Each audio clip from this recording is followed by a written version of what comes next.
So I'm going to talk a little bit about metta, samadhi and insight.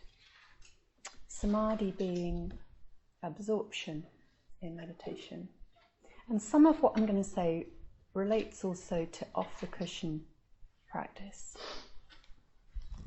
So I'm going to say a bit about the what, why and how of absorption. So what is samadhi? What is absorption? There's a huge amount that you could say about this, and I'm just going to say a bit. So absorption, a process of settling, stabilizing our attention, our energies coming together, bringing experiences of well-being, pleasure, enjoyment with different flavors, whether that's more energized, joyous, that end of a spectrum, or more deep contentment,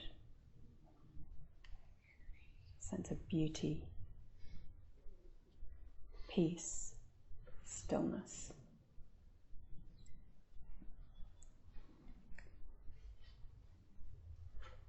So why cultivate absorption?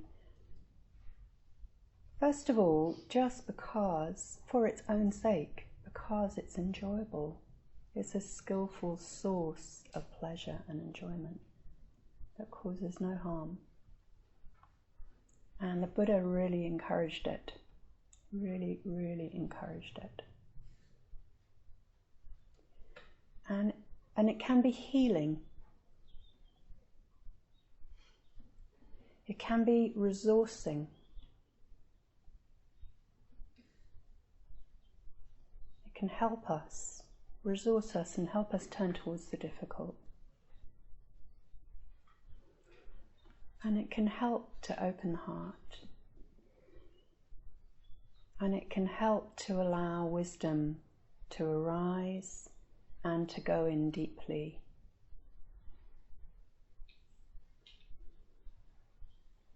So we're subject to ignorance, to seeing things in fixed and blinkered ways that are painful, that cause us suffering, and that block the heart. And insight is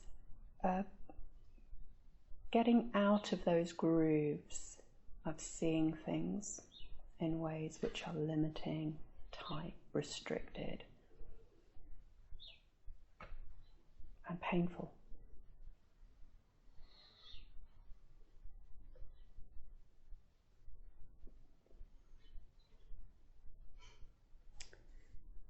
So getting out of those grooves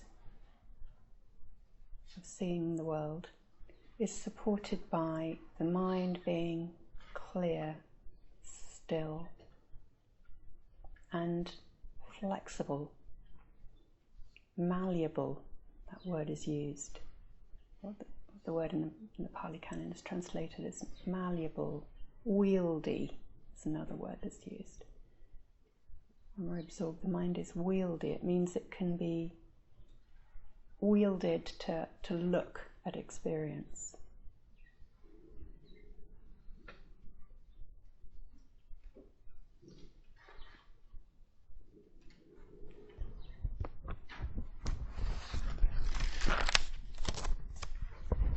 So how do we cultivate absorption? So I'm going to talk a bit about the conditionality of that.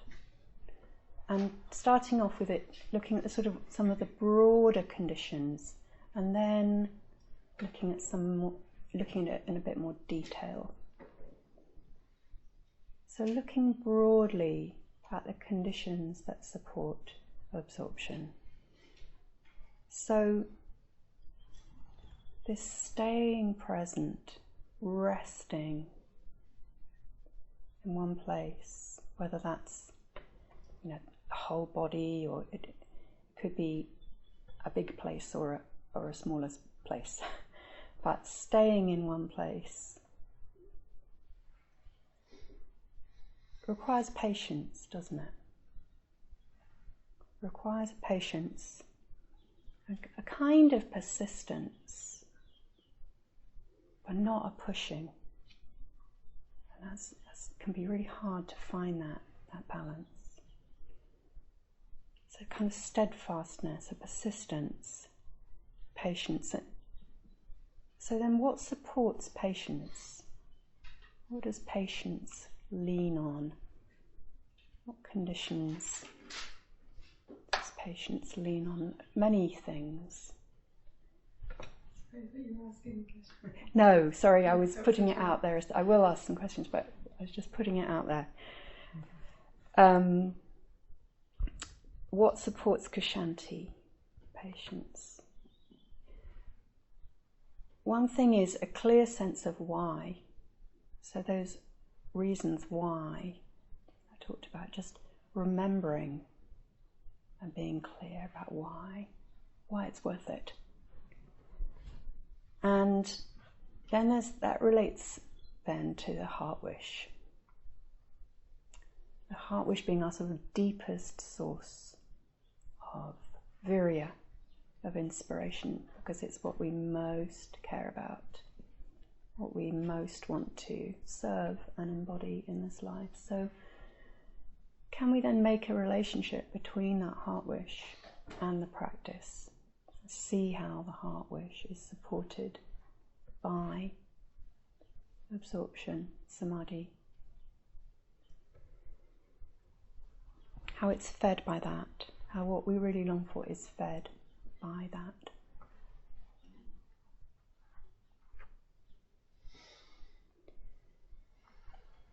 So then another broad condition is self-metta.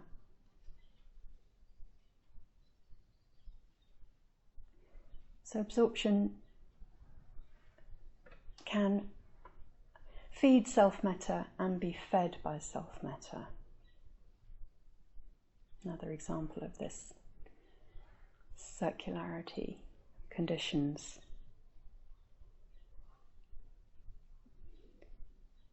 So cultivating well-being, enjoyment and pleasure, whether that's on the cushion or off the cushion,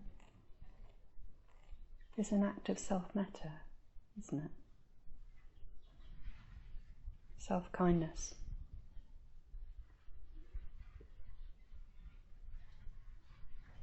So cultivating absorption is an act of self-kindness. It can be helpful perhaps to see it that way, but also to know that we talk about self-kindness or self-metta, but really we can know that that's just metta, because any kindness to self can't be stopped from overflowing. So it's an act of kindness, full stop.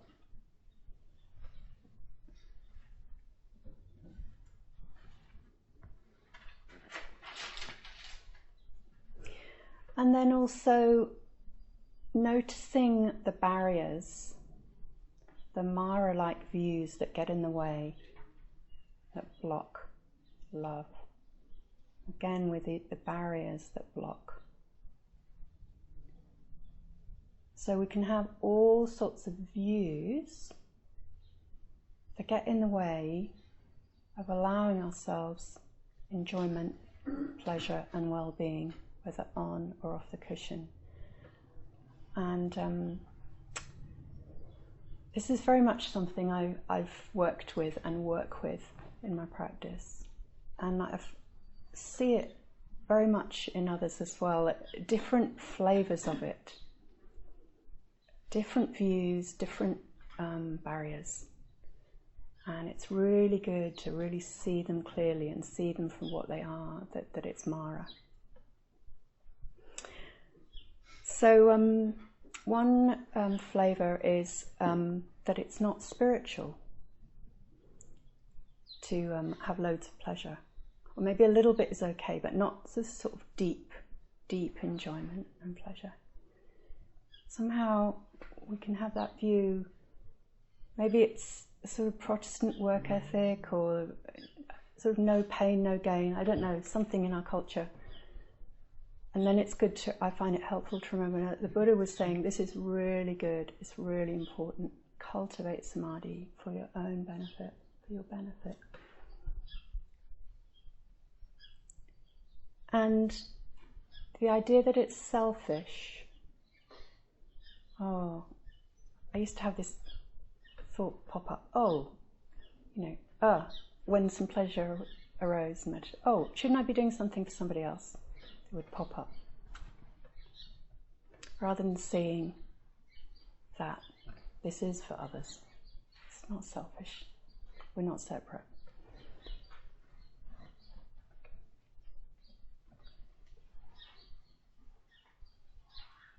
And a sort of basic, some variety of I don't deserve it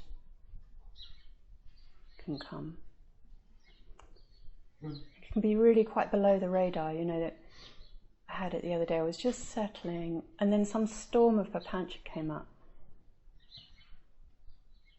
I think, partly a habit of must get on, must be doing stuff, must be, that drivenness to prove our self-worth, and rather than allowing ourselves to enjoy being alive. Enjoy.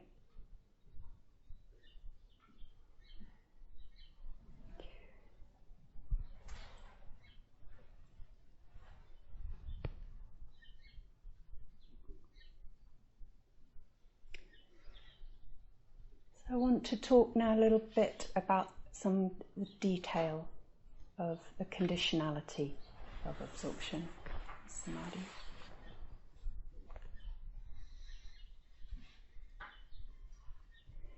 So there's a kind of a feedback loop where the more present we are, the more pleasure, and the more pleasure or enjoyment, the more interest, and the more interest, the easier it is to stay present.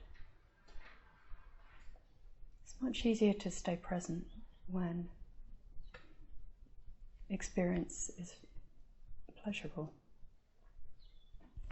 So we've got present, pleasure, interest. And as I was saying before, when you've got these different conditions, multiple conditions leaning on each other, then that gives multiple ways in, and any one way in will affect all the others. So we can really go with really focusing on staying present, coming back, or really finding interest in our experience. Or we can go with really tuning in to pleasure. And I was reflecting that the quality of sensitivity kind of supports all of those. Sometimes samadhi gets translated as concentration. For a lot of people, I think that word's not that helpful. It can sound a bit, cerebral or something, a bit tight, can remind you of school, must concentrate. Sensitivity, if we keep applying sensitivity to our experience, takes you to the same place, and sensitivity has a very much more of a heartful quality, I think.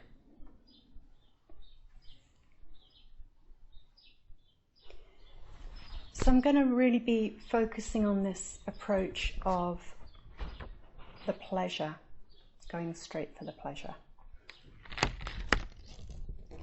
So we can tune our antennae, tune the antennae of our awareness towards what's pleasurable.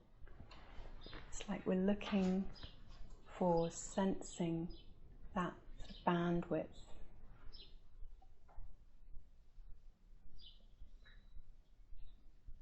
So tuning the antennae for what's pleasurable, even if it's just subtly pleasurable, a subtle sense of ease, space, subtle pleasure, pleasurable sensation. And then giving that space.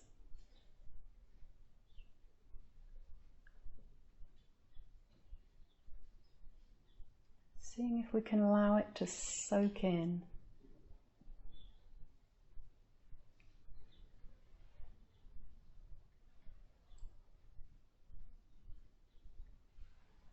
Can really saturate the body. In the sutras, it talks about drenching, suffusing, and pervading the whole body. And one teacher I know, when talking about this, he talks about marinading. Let yourself marinade, which I really like. Like when you're preparing tofu and you put it in some tamari and ginger and you let it soak in.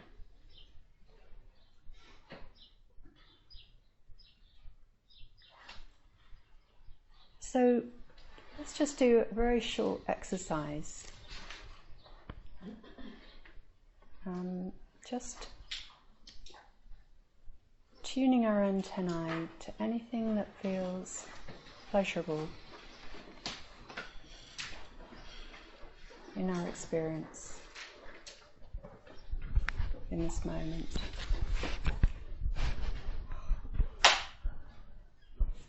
Vidyamala talked about how she was in hospital in great pain. She couldn't sleep because she had to sit up. And then she looked for something pleasurable, and she found that the sensations of her eyelids on her eyeball was subtly pleasurable.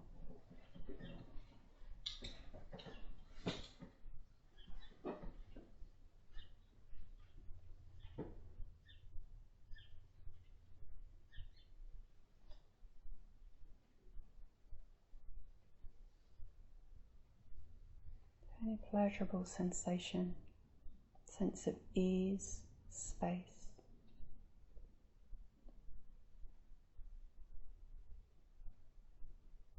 Groundedness.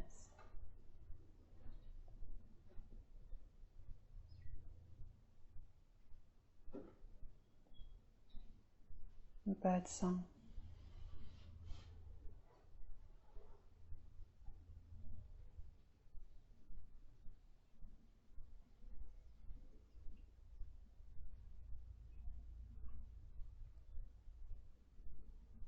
And just seeing what happens if you really rest there and give that experience space.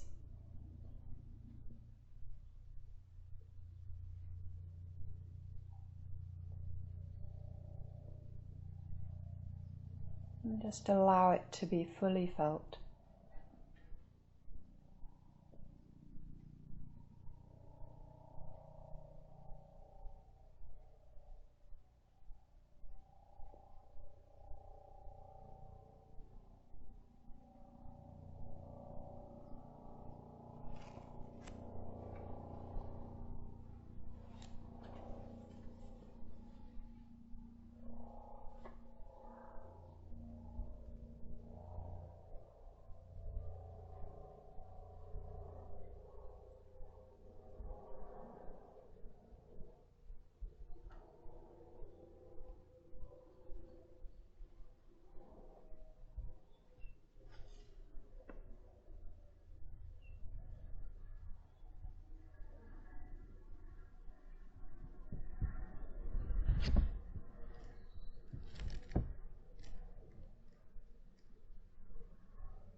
So, anyone like to share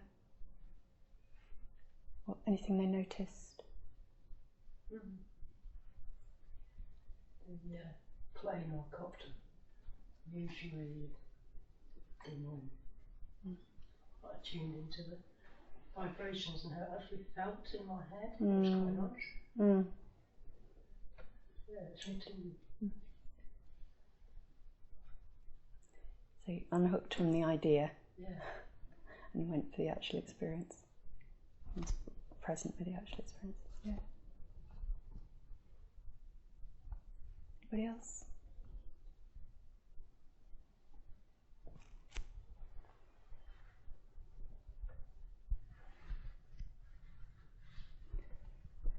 So this is something we can do in meditation. We can do it off the cushion.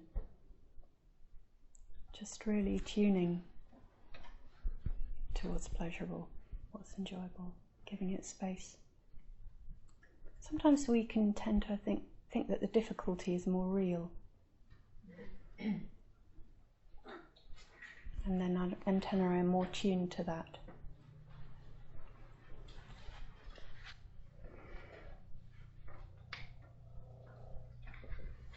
So let's do another little short exercise. Just settling.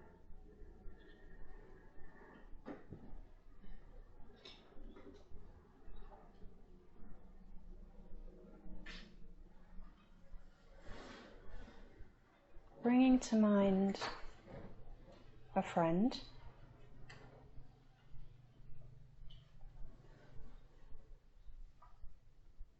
And imagining them smiling.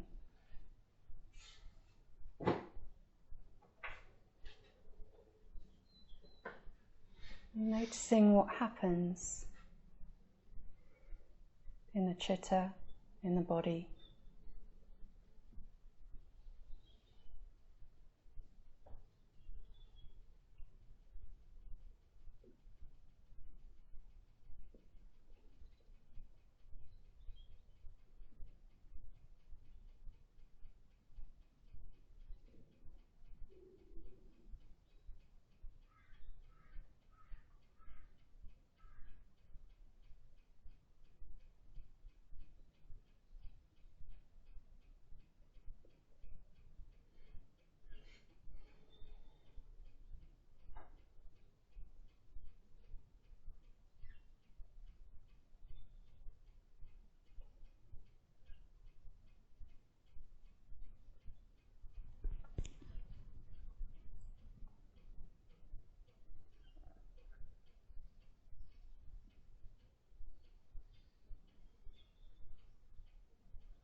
If there's anything pleasurable in our experience,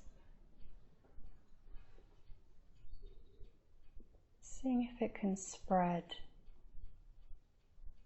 suffuse more of the body.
So obviously that's again quite quick, but maybe something to try out. later. So anything, anybody would like to share and notice with that? What's it like to imagine someone smiling?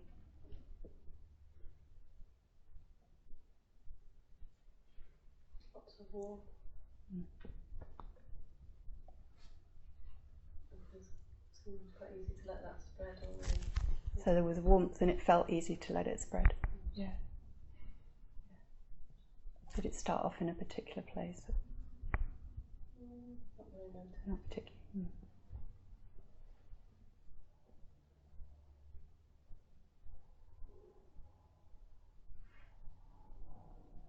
I immediately started to smile. And the heart felt like it was melting. Yeah.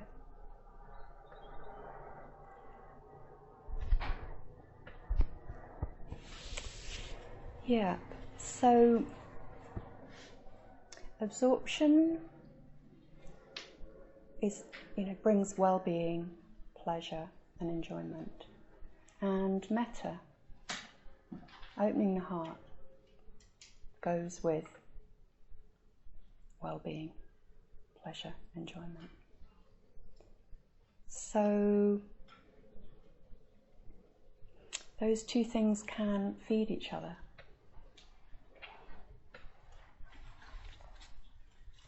When there's kind of some pleasure, ease, enjoyment, to any degree, we can sort of let that feed into the metta, and perhaps can feel like it becomes like the source of the metta, or we could even see it as the metta.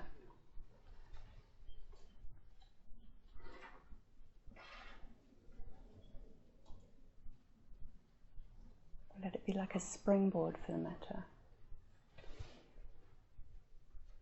And obviously we all practice in very different ways with metta, so how that looks might be very, very different. But I just thought I could share something from this morning. So I did a body scan. I was doing it in the style that we did yesterday.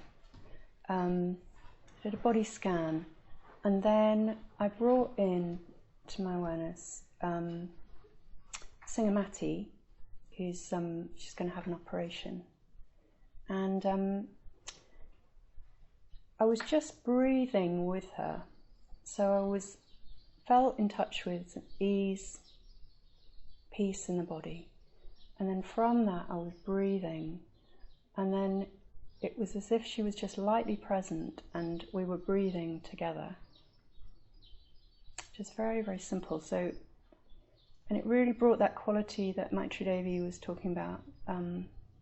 It's part of metta, just the sense of connection or solidarity and being alongside. And then as we were sort of breathing together, I just felt really connected, and I felt her presence and her beauty. And then that kind of deepened the sense of peace and well-being in my body. So it fed back round. So I was using the sense of well-being to connect, and then the connection fed back into that sense of well-being. And then later on in the sit, I noticed that, I brought in somebody who I've had a lot of difficulty with. And then as it unfolded, I started to really feel quite tight in the body, and I wasn't very resourced. And then part of me was going, go back to resourcing, go back to